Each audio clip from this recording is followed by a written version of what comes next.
I know what the predestination of their life is. I know what the promise of their life is. Amen. Why don't they understand who they are? Wow.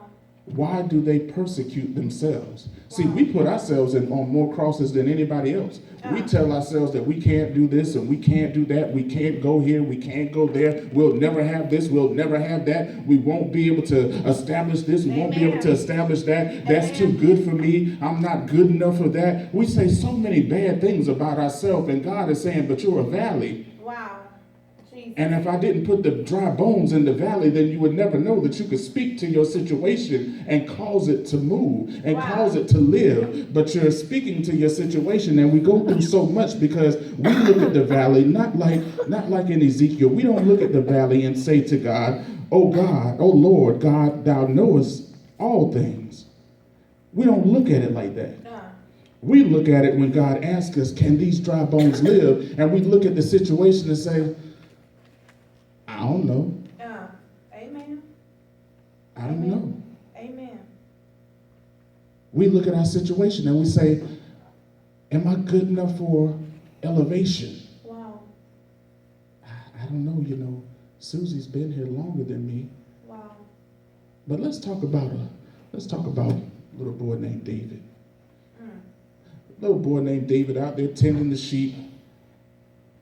God asked Samuel, how long wilt thou mourn for Saul? Because I have abandoned him because of his disgrace to me. I've left Saul alone. So how long will you mourn for that which I've already called dead in my kingdom? Amen. How long will you mourn for that? David out there tending the sheep, doing his thing.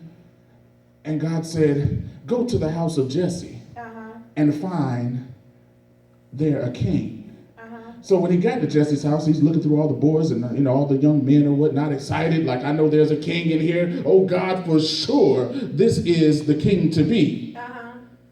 And he said, no, because you look on the outer appearance, but I look at what's on the inside. Amen. Amen. So then he goes through the next 7, the next 6, and he says, I went through all these men, God. You sent me to this house like a fool. Wow. And I haven't found a king in this house. You keep telling me that this is not the one. But you didn't ask the right question when you went to Jesse's house. Wow. You just said, I need to see the sons.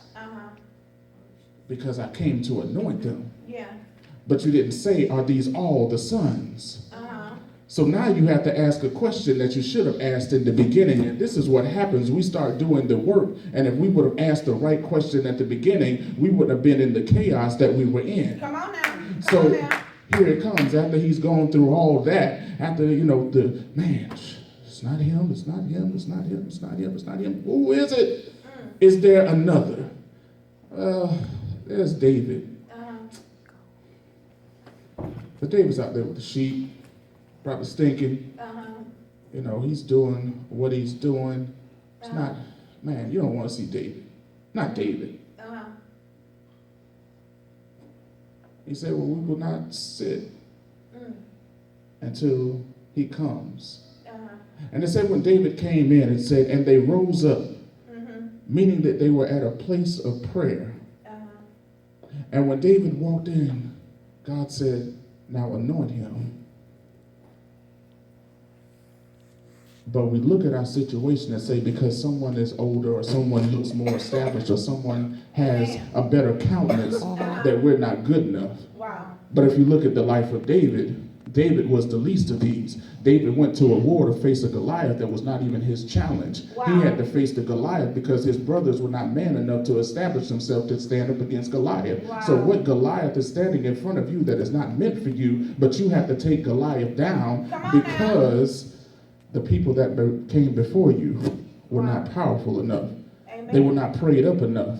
You have to get your spirit man right. You have to come back and say, God, I need to come back to a connection with you so that when the wars come, I will be able to face the war. I will be able to stand the war. The winds won't take me down. I will be able to get it all together, because in this story was the first official world, what do you call it, world global climate change in this story in Ezekiel 37, because when the bones started coming together, it said that the winds came from the north, the east, the south, and the west. So the winds came from every direction to put everything back together. So it goes back to when you look at Genesis, and it says that there were 4 rivers that were flowing into the garden. So your garden may be your valley, and God said, I'm going to send it from the north, south, east, and west to fulfill you, to give you everything that you need. But you have to know what your valley looks like. You have to know that some valleys that you've been stepping in have not been yours, and you've been part of the dry bones. Wow.